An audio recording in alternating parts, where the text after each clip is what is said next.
যে মানুষগুলো নিজের জীবন বাজি রেখে এনে দিয়েছিলেন আমাদের স্বাধীনতা, আজ সেই বীর মুক্তিযোদ্ধাদের ঘিরেই উঠছে দুর্নীতির অভিযোগ। সরকারি আবাসন প্রকল্প বীর নিবাসে কি হয়েছিল বিগত বছরগুলোতে? কারা আত্মসাৎ করেছে মুক্তিযোদ্ধাদের প্রাপ্য অধিকার? আর এবার কি বড় পদক্ষেপ নিতে যাচ্ছে সরকার? আজকের ভিডিওতে আমরা জানব বীর নিবাস প্রকল্পের সর্বশেষ আপডেট, দুর্নীতির তদন্ত, বন্ধ হয়ে থাকা ঘর নির্মাণের বাস্তব চিত্র এবং সরকারের নতুন কঠোর অবস্থান সম্পর্কে। ভিডিওটি শেষ পর্যন্ত দেখুন, কারণ শেষের তথ্যটি আপনাকে অবাক করতেই পারে। বাংলাদেশের স্বাধীনতার ইতিহাসে সবচেয়ে গৌরবোজ্জ্বল অধ্যায় হল মুক্তিযুদ্ধ।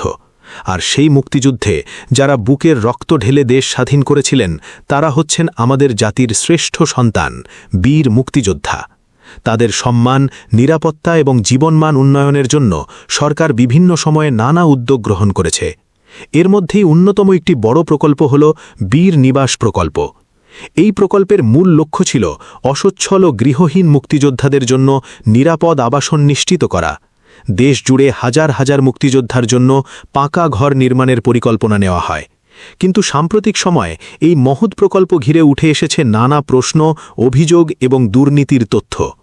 সম্প্রতি মুক্তিযুদ্ধ বিষয়ক মন্ত্রণালয়ের প্রতিমন্ত্রী ইশরাক হোসেন স্পষ্ট ভাষায় জানিয়েছেন, বিগত সরকারের আমলে বীর নিবাস প্রকল্পে যেসব অনিয়ম, দলীয়করণ এবং দুর্নীতির অভিযোগ উঠেছে, সেগুলোর সুষ্ঠু তদন্ত করা হবে।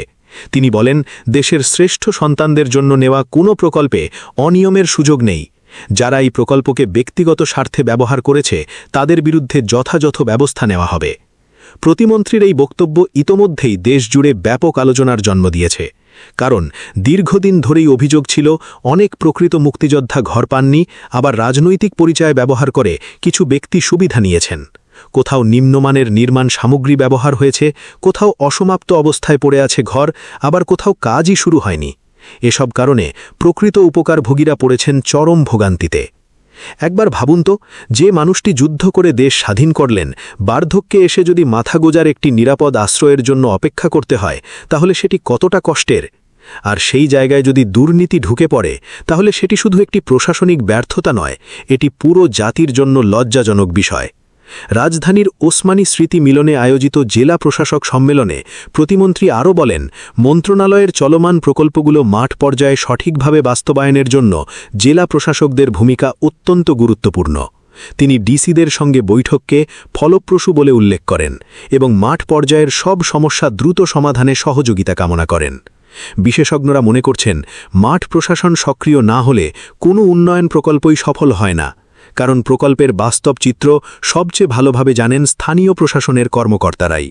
তাই এবার সরকার মাঠ পর্যায়ে নজরদারি বাড়াতে চাইছে, যাতে কোনো দুর্নীতি, অবহেলা বা অনিয়ম দ্রুত শনাক্ত করা যায়। এদিকে বীর নিবাস প্রকল্পের বর্তমান অগ্রগতি সম্পর্কেও গুরুত্বপূর্ণ তথ্য দিয়েছেন প্রতিমন্ত্রী। তিনি জানান, দেশব্যাপী মোট ৩০,০০০ বীর নিবাস নির্মাণের লক্ষ্য নির্ধারণ করা হয়েছিল। এর মধ্যে ইতোমধ্যে ১৭,৮০৬টি বাড়ির নির্মাণ কাজ সম্পন্ন হয়েছে, অর্থাৎ অর্ধেকেরও বেশি কাজ শেষ হয়েছে। তবে এখনও বহু জেলায় নির্মাণ কাজ বন্ধ রয়েছে বা ধীর গতিতে চলছে। কিছু প্রকল্পে ঠিকাদারি জটিলতা, কোথাও অর্থ বরাদ্দের সমস্যা, আবার কোথাও প্রশাসনিক অবহেলার অভিযোগ পাওয়া গেছে। এসব বিষয়ে তদন্ত করে দ্রুত সমাধানের আশ্বাস দিয়েছে মন্ত্রণালয়।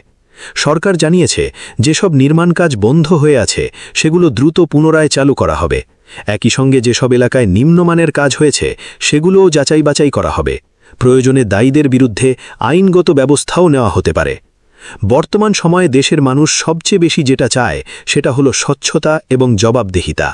বিশেষ করে মুক্তিযোদ্ধাদের মতো একটি সংবেদনশীল বিষয়ে কোনো ধরনের দুর্নীতি জনগণ মেনে নিতে রাজি নয়। তাই সরকারের এই কঠোর অবস্থান সাধারণ মানুষের মাঝেও আশার সঞ্চার করেছে। রাজনৈতিক বিশ্লেষকরাও বলছেন, যদি সত্যিকার অর্থে নিরপেক্ষ তদন্ত করা হয় এবং প্রকৃত দুর্নীতিবাজদের বিরুদ্ধে ব্যবস্থা নেওয়া হয়, তাহলে এটি হবে একটি যুগান্তকারী পদক্ষেপ। কারণ দীর্ঘদিন ধরেই দেশের বিভিন্ন উন্নয়ন প্রকল্পে দুর্নীতির অভিযোগ উঠলেও অনেক ক্ষেত্রেই কার্যকর ব্যবস্থা দেখা যায়নি।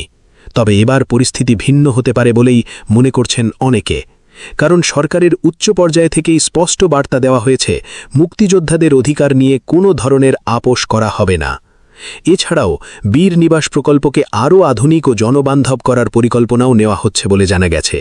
ভবিষ্যতে যেন প্রকৃত উপকারভোগীরাই সুবিধা পান, সেজন্য তথ্য যাচাই ও ডিজিটাল মনিটরিং ব্যবস্থাও জোরদার করা হতে পারে। একটা বিষয় আমাদের সবাইকে মনে রাখতে হবে, মুক্তিযোদ্ধারা শুধু একটি প্রজন্ম নন, তারা আমাদের স্বাধীনতার প্রতীক।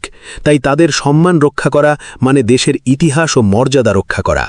তাই তাদের জন্য বরাদ্দকৃত একটি ঘর যদি দুর্নীতির কারণে আটকে যায়, তাহলে সেটি শুধু একটি পরিবারের ক্ষতি নয়, পুরো জাতির জন্য অপমানের বিষয়। সরকারের এই নতুন উদ্যোগ সত্যিই সফল হবে কিনা সেটি সময়ই বলে দেবে। তবে অন্তত একটি বিষয় স্পষ্ট, এখন আর অনিয়ম ধামচাপা দেওয়ার সুযোগ কমে আসছে। তদন্ত, নজরদারি এবং দ্রুত বাস্তবায়নের যে বার্তা সরকার দিয়েছে, তা বাস্তবে কার্যকর হলে বহু অসচ্ছল মুক্তিযোদ্ধা নতুন আশার আলো দেখতে পারবেন। শেষ করার আগে একটা কথাই বলতে চাই, যাদের ত্যাগের বিনিময়ে আজ আমরা স্বাধীন দেশে দাঁড়িয়ে কথা বলছি, তাদের প্রতি সম্মান দেখানো আমাদের নৈতিক দায়িত্ব। বীর নিবাস প্রকল্প শুধু একটি আবাসন প্রকল্প নয়, এটি জাতির কৃতজ্ঞতার প্রতীক। তাই এই প্রকল্পে স্বচ্ছতা নিশ্চিত করা এবং প্রতিটি প্রকৃত মুক্তিযোদ্ধার হাতে নিরাপদ আশ্রয় তুলে দেওয়া এখন সময়ের দাবি। আপনার কি মনে হয়, দুর্নীতির বিরুদ্ধে সরকারের এই পদক্ষেপ কি সত্যিই সফল হবে? আপনার মতামত কমেন্টে জানাতে ভুলবেন না। ভিডিওটি ভালো লাগলে অবশ্যই লাইক দিন, শেয়ার করুন এবং দেশের গুরুত্বপূর্ণ আপডেট সবার আগে পেতে আমাদের চ্যানেলটি সাবস্ক্রাইব করুন। ধন্যবাদ সবাইকে।